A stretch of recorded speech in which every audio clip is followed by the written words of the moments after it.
हमीरपुर में कांग्रेस पत्रकार वार्ता के दौरान कांग्रेस जिला अध्यक्ष कुलदीप सिंह पठानिया ने अग्निवीर योजना पर सवाल उठाए हैं। उन्होंने कहा कि अग्निवीर योजना केंद्र द्वारा युवाओं पर थोपी गई योजना है। इस योजना से भारतीय युवाओं को ठगा जा रहा है।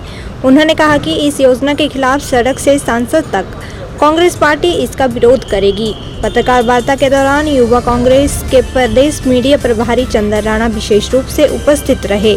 इस मौके पर युवा कांग्रेस के प्रदेश मीडिया प्रभारी चंदन राणा ने कहा कि केंद्र सरकार ने अग्निवीर योजना लाकर देश के लाखों युवाओं से धोखा किया है। उन्होंने कहा कि इस योजना का लाभ केवल कॉरपोरेट सेक्टर के लिए ही है, जिसके तहत केंद्र की मोदी सरकार ने अग्निवीर योजना लाई है। हिमाचल प्रदेश में सेवा में भर्ती के लिए पहले काफी संख्या में सड़कों पर युवा दौड़ लगाते नजर आते थे, लेकिन मौजूदा समय में अग्निवीर योजना के लिए कम ही युवा दिलचस्पी दिखा रहे हैं। लेकिन कांग्रेस अग्निवीर योजना का सड़क से लेकर संसद तक इसका विरोध करेगी। चंदन राणा ने दावा किया है कि अगर कांग्रेस सरकार सत्ता में आती है तो इस योजना को निरस्त किया जाएगा।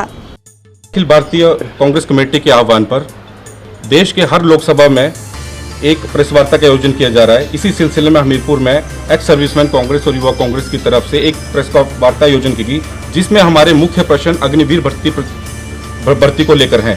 कोविड के समय जिस वक्त 1.5 लाख से ज़्यादा युवा अपना फिजिकल टेस्ट पास करके केवल अपने अपॉइंटमेंट लेटर के वेट कर रहे थे, लेकिन 16 जुलाई 2022 को एकाएक मोदी सरकार ने अग्निवीर योजना, जिसे कि भारतीय सेना की लंगड़ी भर्ती योजना भी हम कह सकते हैं, जिसे 200 साल पुरानी भर्ती योजना को निरस्त करके शुरू किया गया और उसमें एक कल्चर स्टार्ट किया गया 25-75।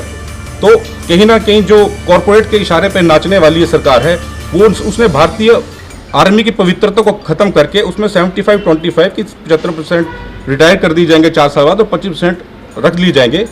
ये गलत जो थी भर्ती प्रक्रिया शुरू की, जिसका सवाल आज सड़क से लेकर संसद तक हमारे युवाओं ने किया, जिन पर मौजूदा सरकार ने उन्हें अरेस्ट किया, उन पर धरने, उन पर केस किए गए। और आज जो वो 1.5 लाख युवा था, उन्होंने चंपारण बिहार से 1100 किलोमीटर की पैदल यात्रा करके दिल्ली तक पैदल यात्रा की और 11 जनवरी को जंतर मंतर पर उन्होंने एक धरना दिया, जिसे बड़े कम जगह उसका प्रचार किया गया।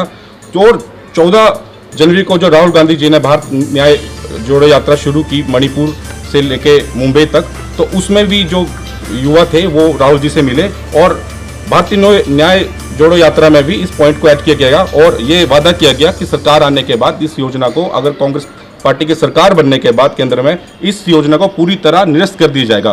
तो यहाँ हमारा सीधा साधा सवाल एक केंद्र की मोदी सरकार से है कि इस कॉरपोरेट कल्चर को, कॉरपोरेट के इशारे पर नाचने वाले कल्चर को कृपया करके भारतीय सेना में ना लाएं। हमीरपुर के मौजूदा MP साहिब से हैं, क्योंकि वो खुद को भी लेफ्टिनेंट अनुराग सिंह ठाकुर कहते हैं, टेरिटोरियल आर्मी से कमिश्नर कहते हैं।